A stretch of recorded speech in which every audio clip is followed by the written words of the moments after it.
Thank you, Lynn, for that kind introduction. Much of the scholarly work that I've done in my career has involved asking questions about how communication systems evolve in the natural world. And thus, much of the thinking I bring to other aspects of my career is seen through the lens of evolutionary theory. And so, if you'll indulge me, I'd like to begin my remarks by drawing a connection between innovation in education and the concept of Darwinian fitness and evolutionary theory. Now, I do so with a little trepidation because I see a few evolutionary biologists in the crowd, including one of the world's leaders. With apologies for simplifying to make the case of the analogy, I'd like to do this to frame some of the points I want to make about innovation this morning. First, let me remind those of you who are not evolutionary biologists what I'm talking about, what I mean when I say Darwinian fitness. It's simply a measure of reproductive success, and of course, in biological evolution, that means making offspring. It doesn't have an obvious connection with innovation in education. But the concept of Darwinian fitness can easily be cast in terms of the evolution of ideas as well, and indeed there's a thriving field of cultural evolutionary studies that interdigitates quite thoroughly with evolutionary theory in general.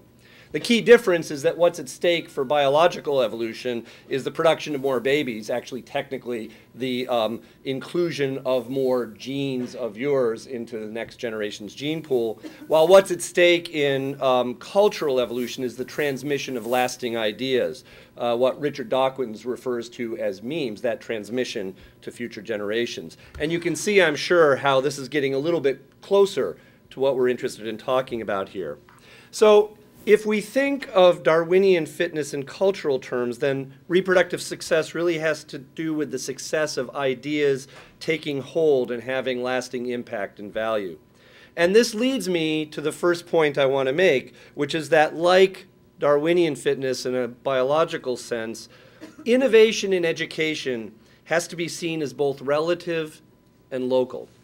Now let me explain that by reviewing briefly and simplifying a very famous example of biological evolution, the evolution of body color in the British peppered moth. Here's the Cliff Notes simplified version. Peppered moth is a light-colored moth that has just a few small traces of black on its wings, which gives it its common name. Like most moths, it flies by night, and during the day it finds some place to alight, and it turns out that the peppered moth tends to light on the trunks of trees. Now, ordinarily, the trees that the moth alights on are relatively light-colored with lichens, and so the moth's coloration is a kind of camouflage, and that's important because as the moth is resting on the tree during the daylight hours, it wants to avoid being spotted and taken off that tree by something like a bird, which would see it as a tasty snack. So this is an adaptation to be camouflaged. Now, the reason that this example is so celebrated is that it was actually taken as a first demonstration of evolution being observed in a natural population, and here's how that part of the story goes. There are museum collections of moths and butterflies, and actually all sorts of organisms that go back hundreds and hundreds of years. This is sort of a weird thing we biologists do. And if you look at collections of peppered moths made in, or that are found in the British Museum of Natural History, you see an interesting trend. Beginning in the 1800s, moths that were collected in the area of Manchester, England, that are now preserved in this museum, tend to be darker and darker and darker. And over the century, what was a population of predominantly light-colored moths actually ended up later on being predominantly very dark-colored moths, very melanic. Okay, these little dark spots grew and grew until finally the moth's body color was mostly dark. Now, at the same time, the story goes, the Industrial Revolution was going on in England, and Manchester became a center of manufacturing, and what they were doing to power the engines of industry was burning a lot of coal, which released a lot of coal soot into the atmosphere, which covered everything, still does in some cases, including the bark of these trees that the moths would rest on, killing the lichens. The trees became darker and darker. So this is how the story goes. Over this century, it was less adaptive to be light-colored. The light-colored moths now stood out on these dark-colored trees, and the darker-colored moths didn't. So over time, the genes that control body color tended to the forms of those genes that produce darker body color tended to predominate in the population, and the forms of those genes that produce lighter body coloration tended to fade away from that population. So this is a simple introductory biology textbook example of evolution in action. Now, what in the world does this have to do with innovation in teaching and learning and the point of this whole conference? There's a key point to be made with the peppered moth story when you're talking about evolutionary theory to a bunch of introductory biology students. And this, I think, is the same point that applies to our thinking about innovation, what it means and how to promote it. And the point is this. In evolutionary theory, Darwinian fitness is all relative and it depends critically on the environment. When the tree bark was light, it was good to be a light-colored moth. When the tree bark became darker, it was no longer so good to be a light-colored moth. It was better to be a dark-colored moth. In other words, you can't say that the light coloration is a favorable adaptation unless you know the environment in which that adaptation is occurring. And I think that same thing is true when we think about innovation, how to promote it, and what it means. Now, let me illustrate this point in more personal terms in the context of my own efforts at innovation in teaching and learning here at Duke. The very first course I taught at Duke was seen as highly innovative. And indeed, I was proud to win a teaching award for that course only a couple of years after I arrived here as an assistant professor. The course was called Principles of Neurobiology, and I taught it first in 1990, and I continued to teach it until about 1996. By the third year of that course, it enrolled as many as 120 students. It was seen as a very hard course to take, but it was also very popular, and I always had a long waiting list for students who couldn't get in that semester and have to wait to the next semester. So what was innovative about the course? Let me tell you how I taught it. Pretty similar to the way I'm dealing with this lecture right now. There would be one of me in front of the classroom, 100 or so students out there, me telling them what they needed to know. I used a lot of images in this course, and I projected them as black and white transparencies on an overhead. Now, I hope you're saying, so what's so innovative about that? I mean, if I told you I'm going to teach a course like that now, you'd say, you know, you're still in the Pleistocene. What was innovative about that course was not anything about the way I presented the material. It was about the material itself. Because you see, as it turns out, there had never been a course, a comprehensive course in neurobiology taught at Duke that actually took an integrative view of that discipline, from molecules that are involved in synaptic function to developmental mechanisms that produce nervous systems to the structure of nervous systems on a large scale of gross anatomy and how that all was put together to make a mind work. In fact, that kind of course was not being taught much at all in the United States at the time. So what was novel about that course had nothing to do with what I was actually doing in presenting the material. It had everything to do with the nature of the material and how I put it together. Now, as it turns out, this is a pretty commonplace kind of course. There are actually, at that time, there was no textbook. There was no undergraduate textbook in neuroscience or neurobiology. I had to cobble together materials from medical school sources, from other specialized sources, and create my own set of materials for the students to work with. Now there are actually a competing set of a large number of neurobiology textbooks designed for undergraduates. So the innovation there had to do with nothing about presentation, everything to do with content. Let me give you a second example. In 1996, I began to teach introductory biology here at Duke, and I continued to teach that course for 6 or 7 years. Here again, there was some innovation actually in the content of the course, not actually in what was put together, but how I arranged it relative to each other. But that's not what I want to use this example for, all right? Unlike when I taught my neurobiology course, by this time I had fully joined the PowerPoint revolution. I actually developed a custom website for the course. We didn't have Blackboard back then. I made good use of a wide range of teaching technologies to enhance learning that were available at the time. Some of these things were quite innovative, but again, this isn't the kind of this isn't the point of innovation I want to make with this particular course.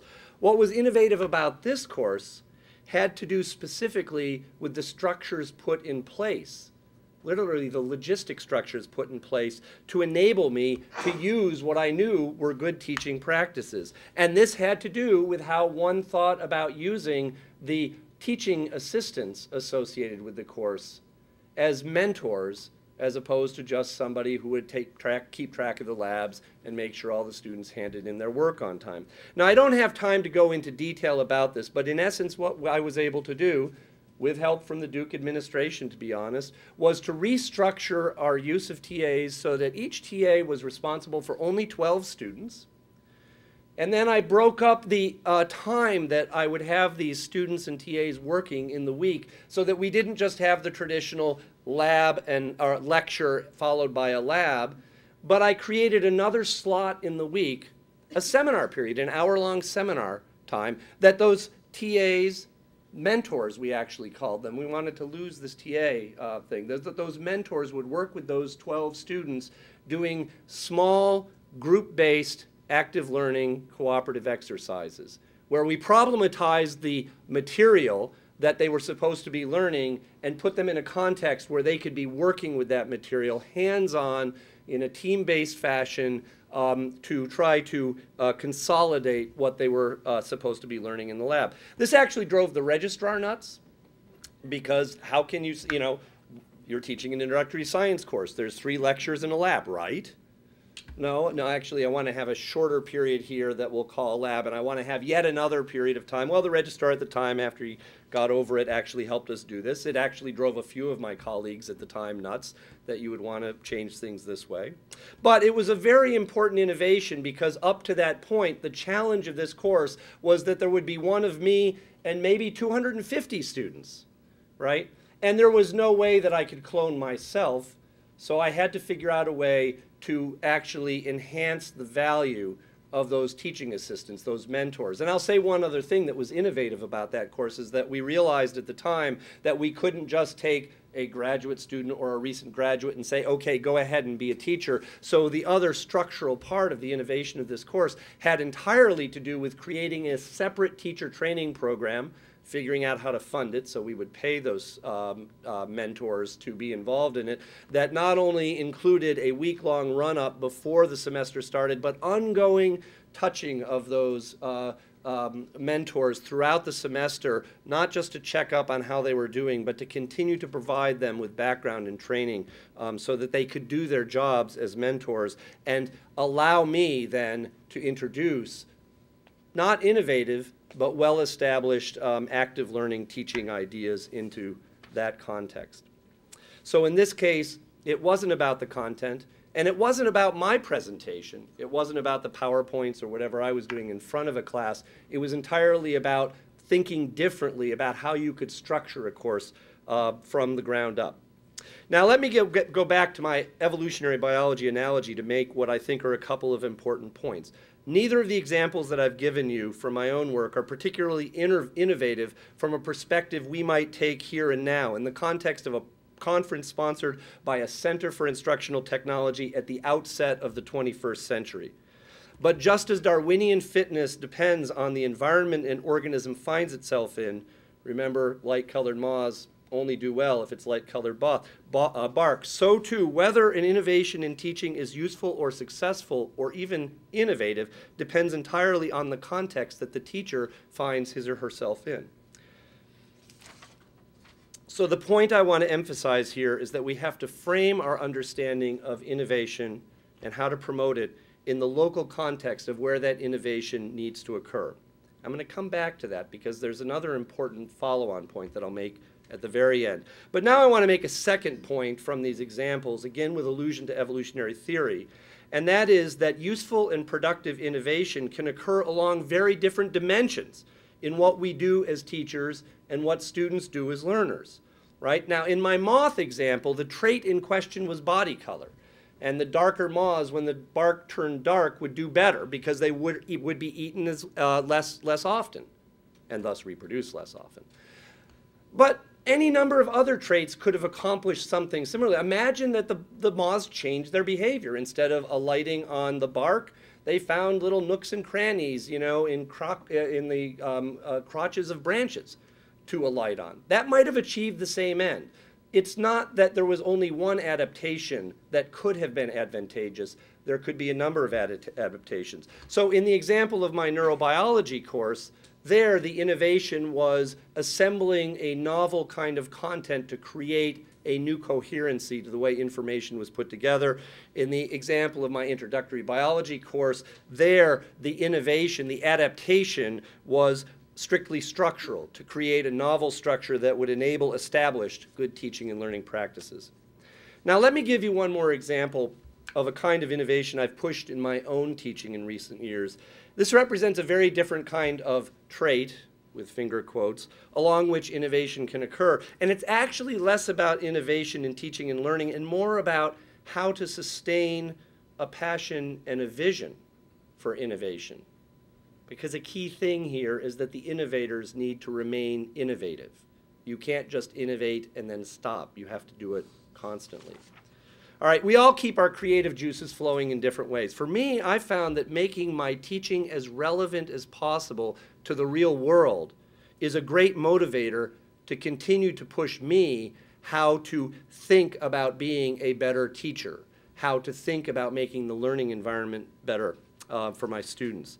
There are a number of ways to do this. The way I've done this is by seeking new audiences. So I'm a biologist. I happen to think that knowing something about biology is pretty darn important in today's world, and maybe especially for people who aren't deeply trained in biology. So I can teach Duke students, and that's a useful contribution.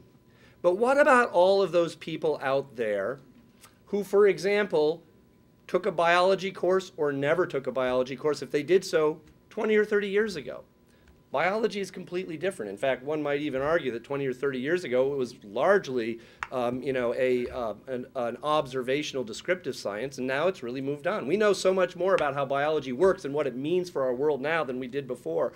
What about all those adults out there that are running the world? So with that audience in mind and thinking it was important for that class of students to know something about biology, I found an opportunity to figure out how to reach out to that audience and went and found a company that was willing to produce 72 lectures of introductory biology marketed to adult learners. And it's available, if you want, on the web for a modest price. Actually, it's surprising how big that audience. Over 20,000 people have taken this course. That is twice as many students as I could reach in a long and illustrious career at Duke teaching introductory biology every semester until I retire. Now, then after I did that, I said, there's even a bigger important audience. 4 million students, approximately, plus or minus 100,000 or 200,000, entered the 9th grade in the United States this year. 4 million. Of those 4 million students, depending on whose estimates you look at, 90% of them will take one biology course in their life, and that'll be the course they take in 9th or 10th grade. So here I am saying biology is important for people to know. I should go out and reach that audience as well. So I found a company and I wrote this, a textbook for 9th and 10th graders. Now, and this is also available on Amazon.com. The author will be signing copies out. No. I give them away. Actually, I do give them away, and maybe I'll get back to that in the context of a comment about open source in a second. The reason I mention these as examples is not actually to talk about what you can do in reaching that kind of audience. It's what I learned from the experience. And here's the point. Teaching introductory biology to 19-year-old Duke students is very different from teaching introductory biology to 40 to 60-year-old adult professionals, which is again very different from teaching introductory biology to 14 or 15-year-old 9th and 10th graders. It's the same stuff, maybe at different levels, but the same point. But you can't just level it. It isn't just that the 14 or 15-year-olds need to have a lower level and you can really take those 40 to 60-year-olds out to a limit. Actually, you can't, because they haven't had introductory chemistry either for about the last 20 or 30 years.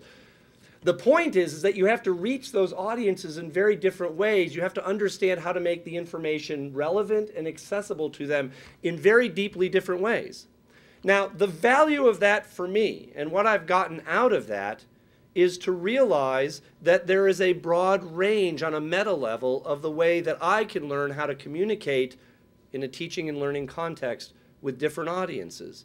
Different ways to approach explaining the same thing depending on the audience. And for me, that brings me back now to Duke, fully invigorated to think of new ways that I can actually promote teaching and learning here at Duke, new courses that I can teach. So my point here is that, continuing with my evolutionary analogy, it's important to continue to seek out alternative environments for teaching, because that alone is a way to push innovation, just as different environments in an evolutionary context will actually lead to different kinds of adaptation. And I should add, by the way, and this is my first touch on instructional technology, that a really important way to do this, to find different environments, is through the use of different media. Same audience, different media, has the same kind of effect as same media with different audiences in terms of shaking the dust out of how we think about how we're going to deliver content, how we're going to really enrich the teaching and learning experience.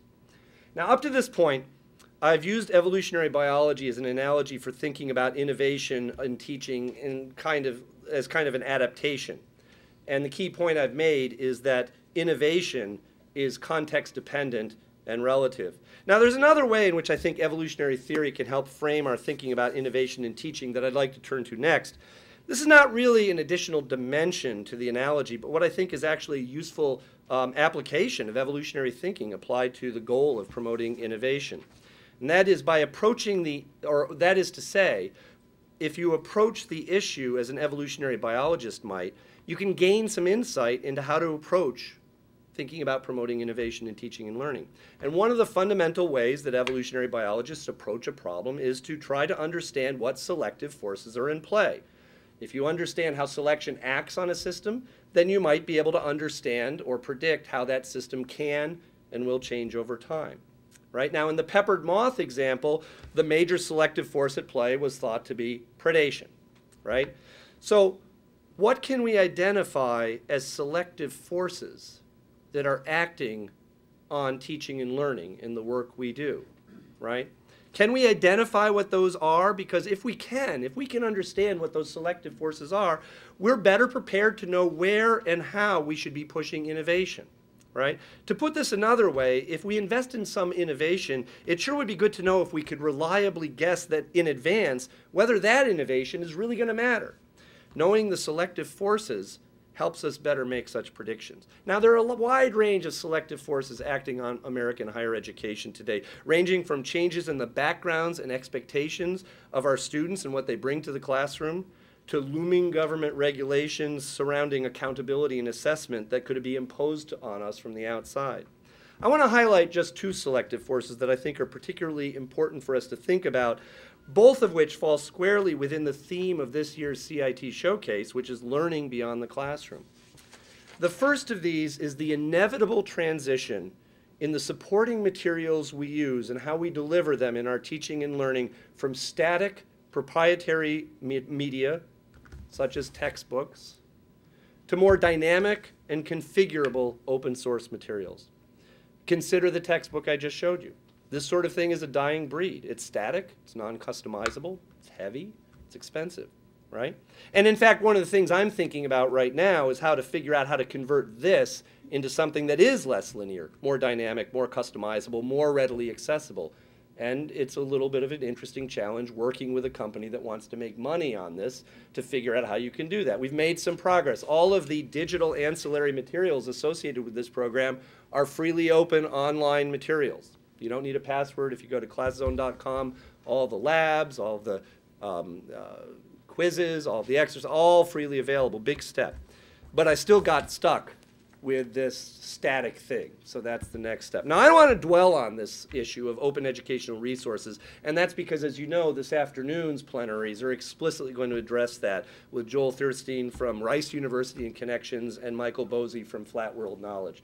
So I'm just going to mention that this use of open source materials is something that is coming, and we're very interested in it here at Duke. And in fact, one of the things that we're just beginning now is to get involved in a consortium through the COFI group, that's the Consortium on Financing Higher Education, in collaboration with Carnegie Mellon University to start seeing if some of our professors can work in the context of their Open Learning Initiative, the OLI. In fact, we've got Steve Craig in chemistry and Don McPhail from chemistry going to a workshop in just a month, and also Lori Leachman and Connie Fullenkamp involved in this as well. I see those professors here as maybe a vanguard. And if anybody's interested in this, either with CMU or what we learned from Joel and Michael today, I think this is something that I know I want to support. I know Lynn wants to support this as well. Now, the second major selective force I see acting on American higher education, it's a very different kind of force. It's the increasing impetus to connect the classroom with the real world. Here at Duke, President Broadhead has made knowledge in the service of society an overarching theme, a clarion call, really, for how we should think about our overall mission in research and teaching. And one major way to connect our knowledge generation and transmission and make it matter is to put it squarely in the context of the world outside the classroom walls.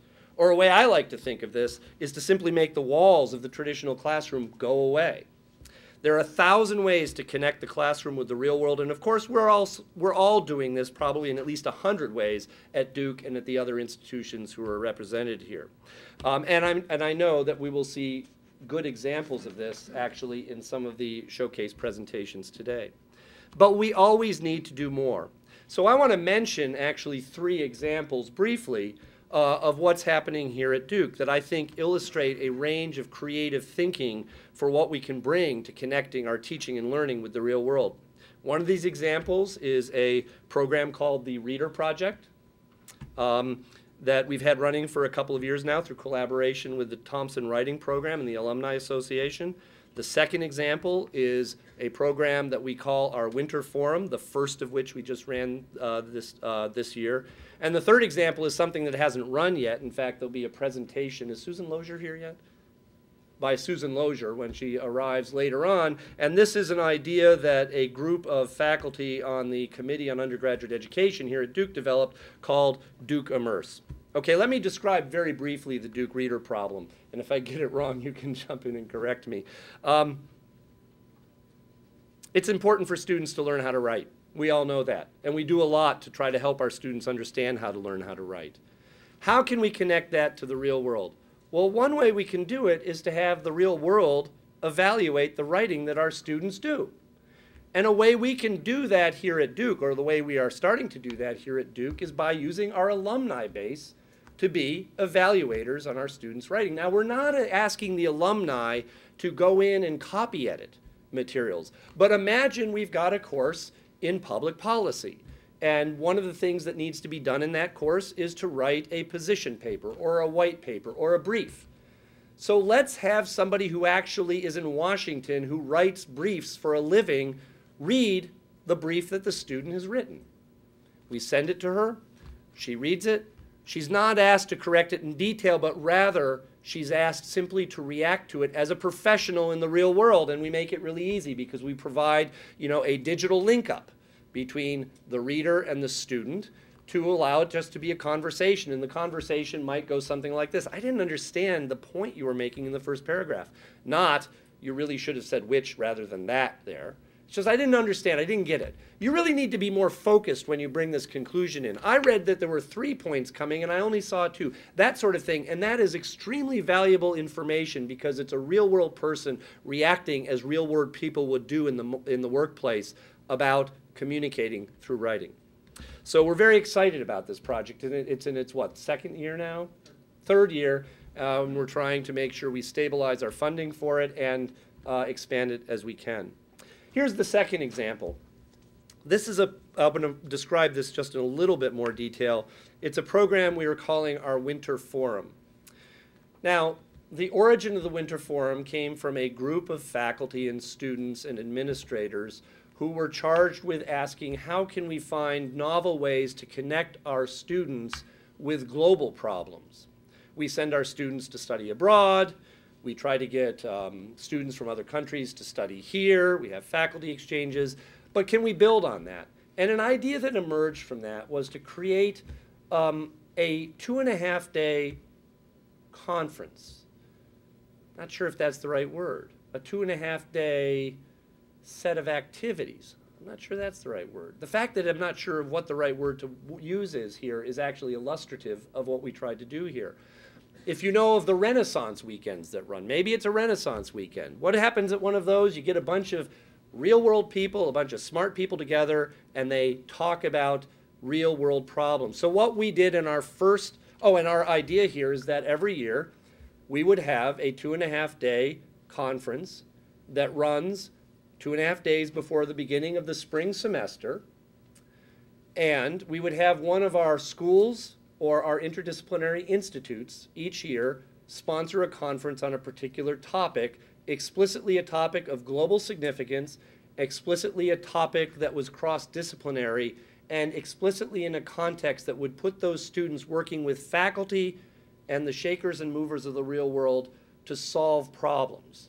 Not a lot of lecturing, pretty minimal panel presentations. Let's solve a problem. The first one, which was sponsored by our Nicholas Institute of Environmental Policy and Solution, was called Making the Green Economy Work. Now, this was an experiment, and I actually did worry that this experiment would fail. As an experimental biologist, about half the experiments I've done over my career have failed, so I know what it's like, but it was an experiment worth running. Why I wasn't sure it would work is because this wasn't a class. We weren't giving any credit. We weren't paying the students.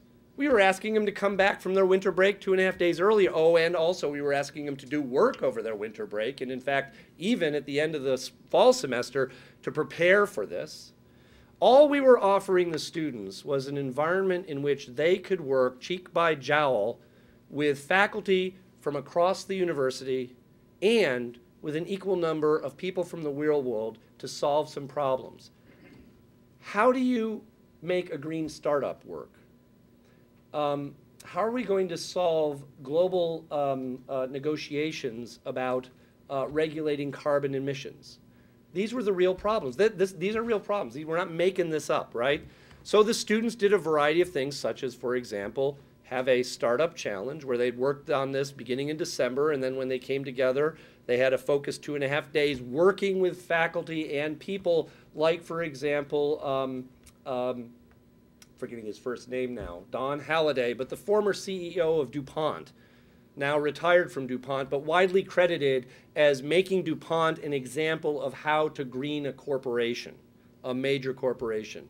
Or Alan Joines, the mayor of Winston-Salem, also the chairman of the North Carolina Council on Economic Redevelopment, a green movement that has been started by Governor Beverly Perdue. People like this, real investment bankers, business people came in and worked with our students, and then we actually gave them a few $1,000s when they won the competition. I won't spend time on what the winning idea was, but it was brilliant. We had them run the Copenhagen Climate Summit. We had them assume the roles of the various negotiators who were actually there with the faculty and staff serving as their advisors. It was a huge success. What was really great about it in this particular context was that there were no walls, there was no classroom, there was a heck of a lot of teaching and learning going on in a context that had nothing to do with anything we've done here at Duke, and actually nothing that, other than maybe putting this on a resume as something they've done, the students could take credit for. Nor could the faculty actually take it. This didn't relieve their teaching load. They were just into it. And the reason they loved it, students and faculty, was because they were able to interact in this deep way that real people interact, the way real people interact out in the real world. Okay, let me describe a third example, and this again I'm going to describe briefly because Susan Lozier actually has a presentation on this later on today. It's the idea that's come forward to create what we're calling Duke Immerse. So imagine instead of coming to Duke or any institution like Duke and enrolling in your 4 or whatever number of classes you would take in a semester, you simply spend the whole semester working on one problem with 3 or 4 faculty coming from different disciplines. For example, the problem of refugees, right? Maybe the problem of illegal immigration. This has political dimensions, economic dimensions, sociological dimensions, ethical dimensions, and so forth.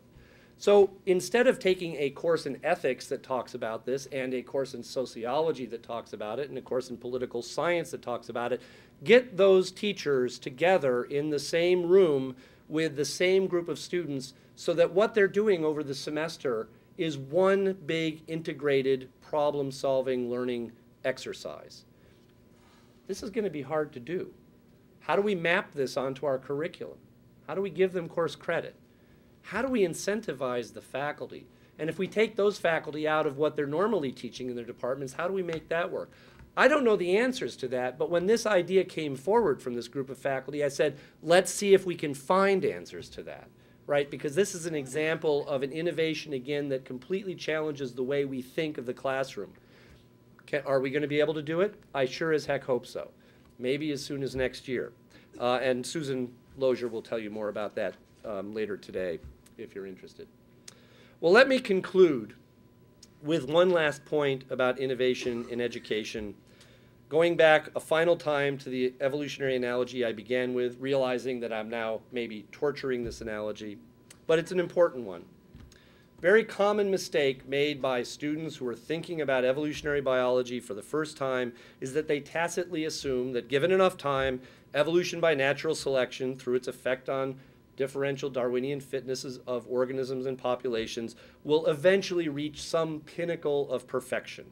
That is, over time, evolution will fashion perfect organisms. And if they take it one step farther, they say, and the most perfect of those is us, right? Nothing could be farther from the truth. Now, why is that? Well, as I said at the outset, Darwinian fitness depends on the local environment. Adaptation is entirely local.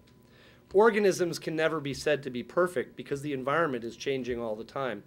Actually, there are other reasons, too, that have to do with random forces affecting evolutionary process and so forth that I don't want to dwell on, but we'll leave it at that simple analogy. The same is true if we're talking about cultural evolution. The adaptive value of ideas depends on the social environment in which those ideas find themselves, and these environments are changing all the time. And I think you see now the point I want to end on, which is there's no end in sight, and there never will be, for the need to innovate in education. 15 years ago, I developed an innovative curriculum for introductory biology here at Duke, and now that course is seen as relatively antiquated.